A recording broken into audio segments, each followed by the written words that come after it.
easy to get confused and frustrated when teachers use complicated language and overly technical terms. Luckily, our new series, Explain It Like I'm 6, is here to the rescue. This series uses the Feyman method to break down complex and heavy grammar topics into delicious bite-sized pieces. The goal of the Feyman technique is to be as simple as possible. So simple that even a 6-year-old could understand. Let Feyman guide you into the Spanish world of nouns, and you will be surprised at just how quickly you pick up this new topic. Stay tuned for an interactive quiz and a fun fact about the Feyman technique. I'm Abby, and this is Spanish Academy TV, where we give you language tips, cultural insight, and more. If you're a subscriber, welcome back. And if you're new, consider subscribing.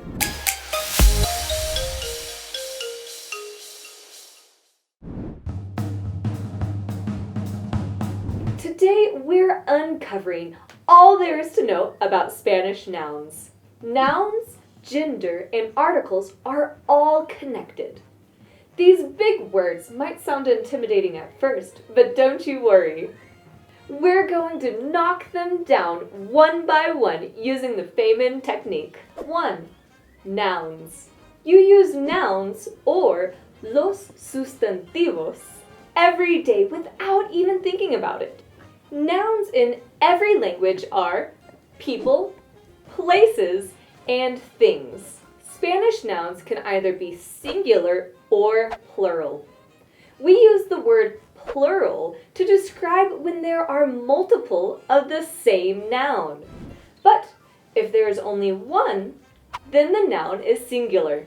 Here are some singular noun examples. Window, la ventana. Basket, la canasta.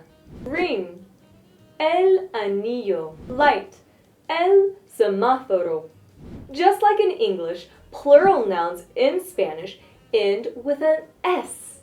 This makes them easy to spot. Plural Spanish nouns also add an S to their article. We'll cover articles later in the video, so keep on watching. Let's take a look at some plural nouns. Windows, las ventanas. Baskets, las canastas. Rings, los anillos. Stoplights, los semáforos. Did you notice how some of the nouns start with las, while the others begin with los? That's gender. 2. Gender.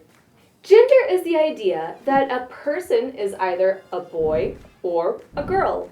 In Spanish, all nouns have a gender, not just people. This means that objects, people, and even places are either a boy or a girl. When something is a girl, we call it a feminine noun. For example, table is la mesa. When something is a boy, we call it a masculine noun. For example, book is el libro.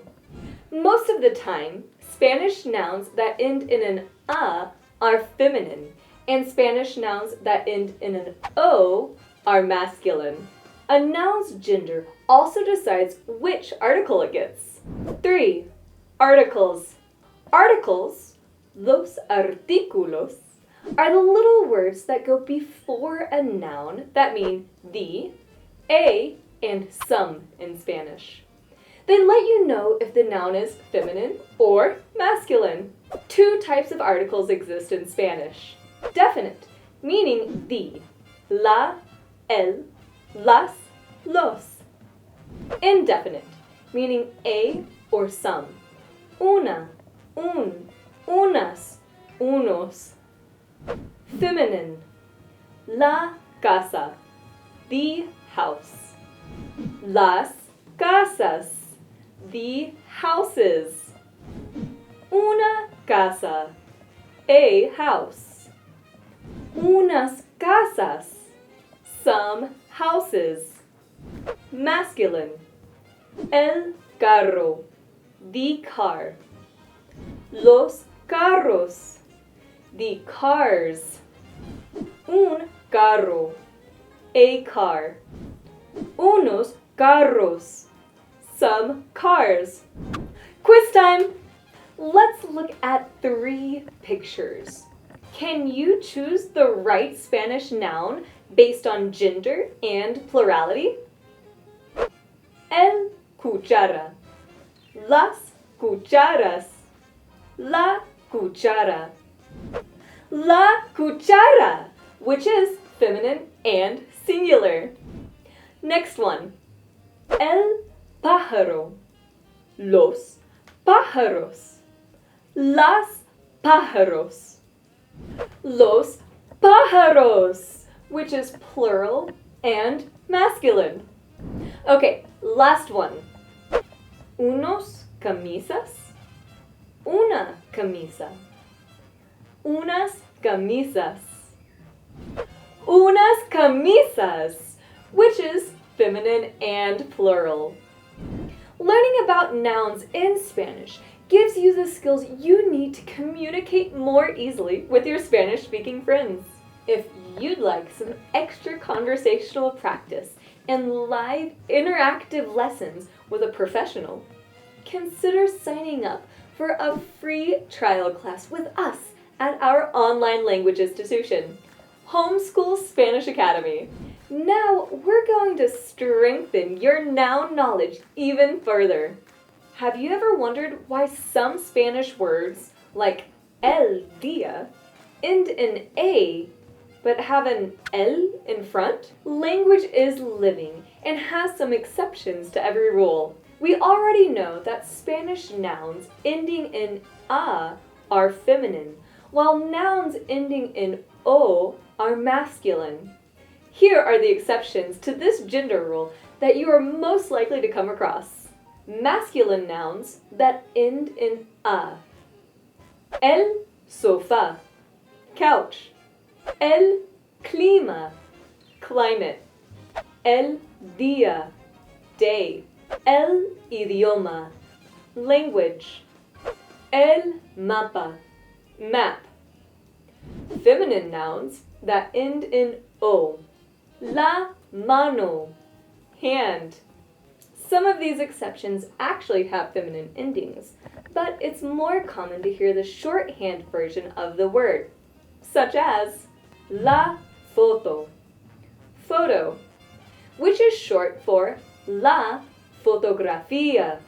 La moto, motorcycle, which is short for la motocicleta.